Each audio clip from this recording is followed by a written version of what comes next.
Hi,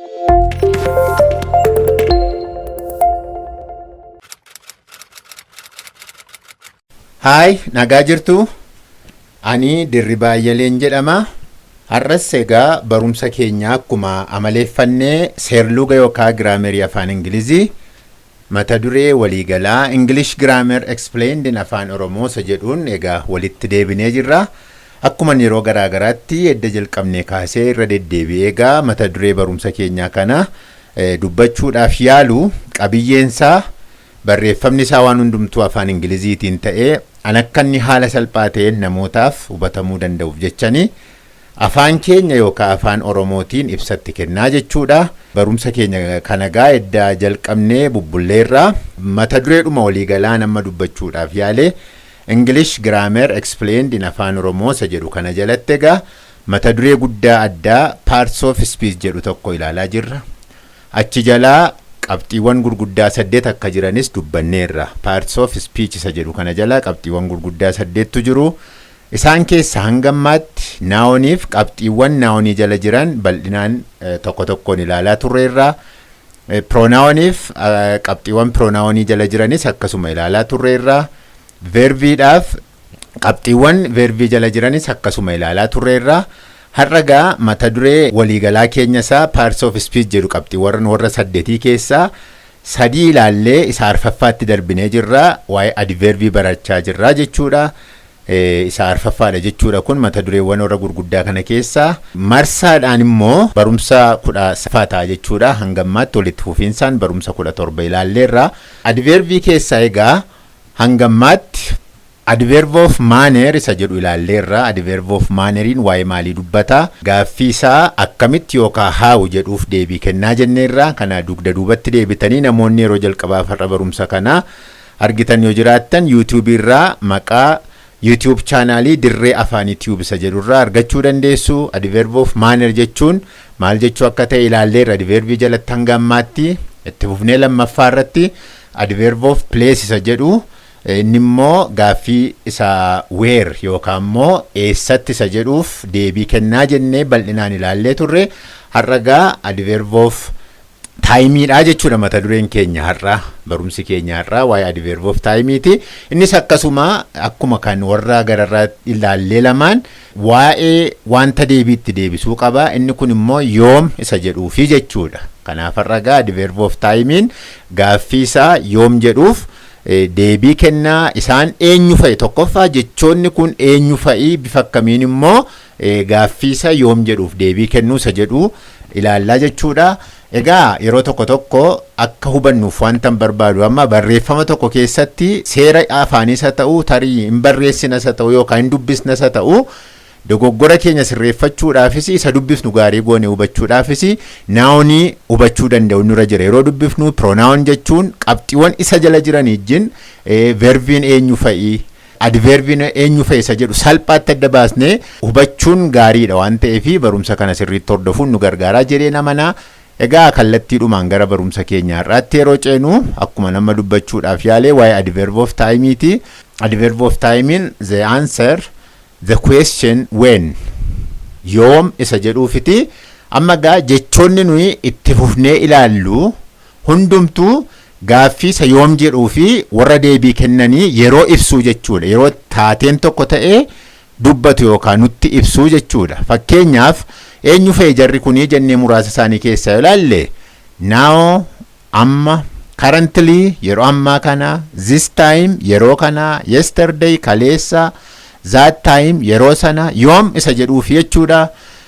Last year waggaa darbe before yesterday dheengadda kaleessa malee dheengadda tomorrow bor. Egaa waa'ee wanta ta'e tokko bifa kanaan jechooti warra nutti manii Adverb of time jedhamu jechuudha. Adverbiidha warri bifa kanaan ta'an immoo Adverb of timeidha jechuudha. Yeroo nutti dubbatu yeroo itti wanti tokko raawwatame nutti waan ta'eef jechuudha. After tomorrow boroolee later booda soon next week jennee itti fufnee baay'inaan kanneen nuyi tarreessuu dandeenyu bifa kanaan warri jiran Adverb of time jedhu jechuudha. Mee isaanuma kana immoo bifa himaatiin yoo dhannee ilaalle fakkeenyota tokko keenya yoo ilaalle she will come tomorrow yoom dhufti isheen tomorrow jechi jedhu amma adverbiidha. Adverbii keessaa immoo adverb of timeidha jechuudha. Sababiin isaa yoom isa jedhu yeroo itti wanti tokko raawwate waa'ee taayimii nutti hima waan ta'eef.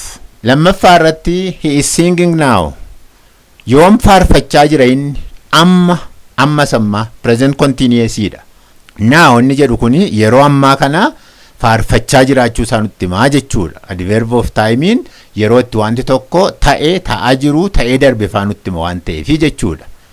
They arrived yesterday. Yoom dhufan isaan? Kaleessa dhufan. Yesterdayin adverb of timeidha. Sababiin isaa yeroo isaan itti dhufan nutti himaa jira waan ta'eef. The plane was crashed before yesterday. Xiyyaarri tun yoom kufee caccabe? Kaleessa malee dheengadda. Before yesterday ni adduma baasee kaleessa miti, barra darbe miti, bor miti, har'a miti, garuu addumaan baasee yeroo isaa specifically nutti hima waan ta'eef before yesterday ni jedhu kuni adverb of timeidha jechuudha. Yeroo itti xiyyaarri sun kufee caccabe nutti hima waan ta'eef. I will call you later. Boodan siif bilbila. Yoom? Booda. Tarii walga'iirra jira ta'a, tarii amma muddamee yeroon qabu ta'a, itti fufee garuu akka bilbiluuf dubbata. Yoom isa jedhu adda baasee dubbata. Later, booddee si bilbilaa jedha waan ta'eef later inni jedhu kun adverb of timeidha jechuudha. Heavy war is going on in our country currently. Biyya keenya keessatti yeroo ammaa kana lola jabaatu geggeeffamaa jira. Yoom? Currently yeroo ammaa kana amma itti fufee ta'aa jira lolli sun geggeeffamaa jira jechuudha. Yoom currently inni jedhu kuni adverb of timeidha. Sababiin isaa yeroo itti lolli geggeeffamaa jiru amma ta'uusaa nutti himaa jira waan ta'eef. Itti fufnee I always read my book before I go to bed. Yeroo hundumaa utuun gara hirribaan naqin dura kitaaban dubbisa. Yoom? Always. Yeroo hundumaa galgalaa jechuudha kun. Yeroo hundumaa kanaaf always inni jedhu adverb of timeidha. Sababiin isaa yeroo anitti macaafa yookaan kitaaba dubbisu natti himaa jira waan ta'eef. I go to the gym twice a week. An gara jiimii torbanitti guyyaa lama dhaqa. Mana ispoortii jechuudha. Yoom? Torbanitti guyyaa lama. Twice a week. Inni jedhu kuni adverb of timeidha. Yeroon itti jiimii dhaqu addaan baasee natti hima waan ta'eef. Yookaan dubbachaa jira waan ta'eef. My mom will usually pick me up from school. Harmeen koo yeroo hundumaa mana barumsaatii na fuuti. Yoomfa yeroo hundumaa kan mana barumsaatii anaan fuudhu haadha kooti jechuudha. Kanaaf usually inni jedhu adverb of timeidha. Yeroo isheen itti mana barumsaatii na fuutu adda baasee dubbachaa jira waan ta'eef. Egaa barumsi keenya guyyaa har'aa nuti adverb of time ilaalchisne waliin ilaalaa turre hangammaatti kan ture fakkaata. Waan na hordoftaniif galatoomaa. Tarii barumsa kan akkuma yeroo garaagaraatti irra deebi'ee dubbadhu yoo jaallattaniittu ta'e social media irratti like yoo gootan namoota bira akka ga'uuf immoo shares yoo gootan tarii immoo jaallattaniittu yoo ta'e immoo nama hin gargaara jettanii yaaddaniittu ta'e immoo YouTube irraa maqaa dirree afaan YouTube isa jedhu irra seentanii subscribe yoo gootan yeroo adda addaatti viidiyoon gadhiifamu isin qaqqaba waan ta'eef akkas gochuun isin danda'ama. Waan na hordoftaniif galatoomaa. Barumsi keenya ittaanu adverbiidhuma jalatti ta'ee qabxii gara biraadha. Adverb of frequency isa jedhu ilaalla. Hangasitti nagaan tura.